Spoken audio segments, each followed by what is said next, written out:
A chilling alert screams across the Hero Association's network. Disaster level, Dragon. A new threat has materialized over the ghost town of City Z, and its nature is unlike anything they've ever faced. They call it Arrow Void. It possesses no physical body, no tangible form to strike. It is a living, sentient hurricane, a swirling vortex of razor-sharp wind that moves with impossible speed. Below, skyscrapers groan and then shear apart, sliced cleanly by blades of pure atmospheric pressure. Conventional artillery is useless, passing right through the storm as if it were just empty air. This isn't a monster you can fight. It's a force of nature with a malevolent will. The city, already a ruin, is being systematically erased from the map. Its concrete bones ground to dust by an invisible enemy. The situation is dire, a puzzle with no solution. Who could possibly stand against a monster that cannot be touched? The first to answer the call is the S-Class ranked hero, Tatsumaki, the Tornado of Terror. She streaks through the sky, a green psychic comet against the raging storm. With a flick of her wrist, immense telekinetic power surges forth. The few remaining skyscrapers, trembling on the verge of collapse, are frozen in place, held together by her sheer will. She extends her power further, attempting to grasp the monster itself, to contain the swirling chaos within one of her signature psychic barriers. But it's like trying to catch smoke with her bare hands. The wind monster, Arrow Void, simply slips through her defenses. A voice carried on the gale echoes in her mind, a sound like 1,000 whispers laughing at once. It mocks her, taunting her that her legendary power is useless against something that has no form to grab, no mind to crush. Her barriers are like nets with holes too large, and the monster flows through them, its destructive rampage continuing unabated. For the first time in a long time, the Tornado of Terror finds her power completely negated. Just as Tatsumaki's frustration mounts, another figure arrives. It's her younger sister Fubuki, the Blizzard of Hell. Though outranked, Fubuki's intellect is as sharp as her psychic abilities. She doesn't try to brute force the storm like her sister. Instead, she observes, her eyes scanning the chaotic maelstrom. She notices the subtle shifts, the way Arrow Void seems to feed on the very air it displaces. It's not just a storm, it's a system, an engine that thrives on airflow imbalance. An idea sparks. Fubuki begins to weave her own psychic energy, not to attack, but to manipulate the environment. She creates pockets of high pressure and zones of near vacuum, fighting the storm's currents with countercurrents. For a moment, it seems to work. Arrow Void's furious spin slows, its form wavering as the pressure warps around it. But the monster is far more powerful than she anticipated. Instead of being contained, it adapts. It feeds on her introduced pressure changes, using the new energy to grow. The localized hurricane explodes outward, expanding exponentially until it becomes a colossal citywide superstorm. The sky darkens completely and the very ground shakes from the force of the wind. Fubuki's gambit has backfired, making the dragon-level threat even worse. The sisters are now trapped in the heart of an unstoppable atmospheric catastrophe. As the city is being torn apart and two of the world's most powerful espers struggle, a lone figure ambles onto the scene. It's Saitama, late as usual, carrying a plastic grocery bag. He looks up at the swirling vortex of death with mild annoyance. Before he can even process the situation, a furious gust of wind rips the bag from his hand, sending his carefully selected groceries on sale, no less scattering into the storm. A flicker of genuine irritation crosses his face. He doesn't understand the complexities of the monster, the intangible nature that has stumped the best heroes. He just sees something that needs to be punched. He winds up and throws a classic normal punch straight into the heart of the storm.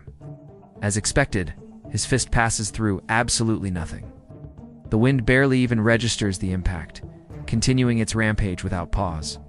Saitama stands there, his fist still extended in the empty air. He blinks. He pauses, his expression going from annoyed to blank. His mind, usually so simple, begins to churn. Punching didn't work. The monster isn't solid, so how do you punch the wind? The gears turn. A thought so simple yet so profound clicks into place. He lowers his fist, a new idea forming. Saitama changes his stance. He's no longer aiming for the monster.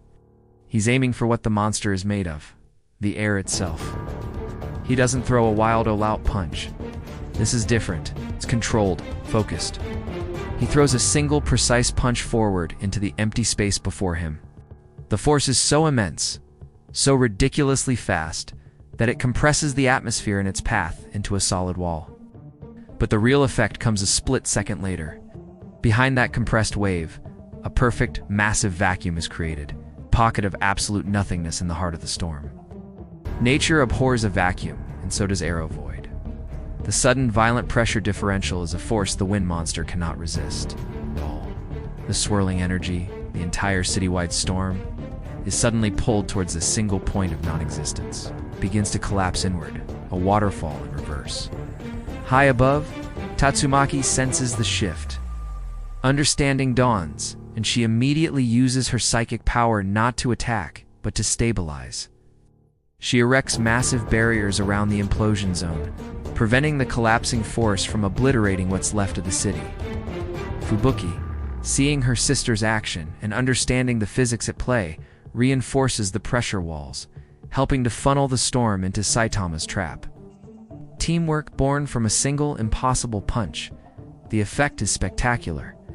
The vast, intangible storm is being sucked into a single, infinitesimally small point. The winds of Aerovoid, moving at hundreds of miles per hour, now have nowhere to go but inward. The monster is being folded in on itself, compressed by a force greater than its own. The wind screams as it's crushed, the friction causing the air to superheat and glow. For the very first time, Aerovoid gains a visible physical form. It becomes a spinning, white-hot core of pure kinetic energy, a miniature star made of wind. The mocking whispers are replaced by a singular shriek of panic and pain. The intangible has been made tangible. The formless has been given form. Saitama watches this glowing sphere of compressed chaos stabilize for a brief moment. He takes a single, casual step forward, closing the distance. He raises his fist one more time. Now he has a target. With the monster trapped, condensed into a single vulnerable point, Saitama delivers the final blow. He strikes the compressed air sphere with a simple, clean punch. The impact isn't an explosion outward, it's an implosion that detonates from the inside. The kinetic energy that formed Aerovoid, now turned against itself, vanishes in a silent flash of light. The result is instantaneous. The moment the punch connects, the storm is gone. The citywide hurricane simply ceases to exist. The deafening roar of the wind is replaced by absolute, perfect silence. The dark, churning clouds part as if a curtain has been drawn back, revealing a calm, clear blue sky. Sunlight pours down on the battered ruins of City Z. The air is still. The threat is over. The entire catastrophic event, which had pushed S-Class heroes to their limit, was undone in the span of a few seconds. It wasn't a battle, it was a deletion. Equation solved. In the aftermath, the three heroes stand amidst the quiet destruction. Fubuki stares, her mind struggling to comprehend what she just witnessed.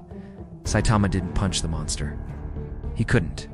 Instead, he punched the air. He punched a concept, weaponized physics itself to defeat an enemy. It's a level of power that defies all logic, all scientific understanding.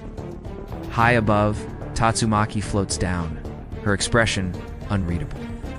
She doesn't offer praise, but there's a flicker of something in her eyes, a silent acknowledgement. Her overwhelming power was useless alone. Fubuki's strategy was clever but insufficient. It was the combination of Saitama's impossible brute force and their psychic control that won the day. As the two sisters process this paradigm-shifting event, Saitama lets out a frustrated sigh. He looks around at the ground, a genuinely sad look on his face. "Ah, man," he mutters, "my cabbage." It was a special price today, too. For him, the end of a world-ending threat is just another disappointing trip to the supermarket. Thanks for watching, and if you enjoyed this fan-made showdown, be sure to like and subscribe for more.